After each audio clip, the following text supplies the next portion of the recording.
அன்பார்ந்த மக்களே, சேலம் பாலம்பட்டி பஸ் ஸ்டாப்பிலிருந்து அருகாமையில் அற்புதமான தென்னை மர தோட்டம் வியாபாரத்துக்கு வந்திருக்குது. 6 ஏக்கரு 240 தென்னை மரம், ஒரு கிணறு, ஒரு ஃப்ரீ சர்வீஸு.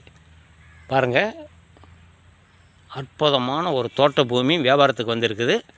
இது விவசாயத்துக்கும் ஏற்ற இடம். 350 அடி பஞ்சாயத்து தார் ரோடு பாயிண்டில் அமைய பெற்று இருக்கின்றது. முன்பகுதியில் நாம் வீட்டு மனை அமைச்சு வியாபாரம் செஞ்சு நல்ல லாபம் பார்க்கலாம். பின்பகுதியில் தோட்டம் இருக்கிறது, இதையும் பயன்படுத்திக்கலாம். இந்த 6 ஏக்கர் சம்பந்தமான தகவல்களுக்கும் வீட்டு மனைகள், வீடுகள், விவசாய நிலங்கள், இதர சொத்துக்கள் விற்கவும் வாங்கவும் தொடர்புக்கு 99 94 94 08 49. படிக்காளர்களே, ரியல் எஸ்டேட் சம்பந்தமான தகவல்களுக்கு நமது யூடியூப் சேனல் மகளிர் டிவியை சப்ஸ்கிரைப் பண்ணுங்கள், லைக் பண்ணுங்கள், ஷேர் பண்ணுங்கள். நன்றி, வணக்கம்.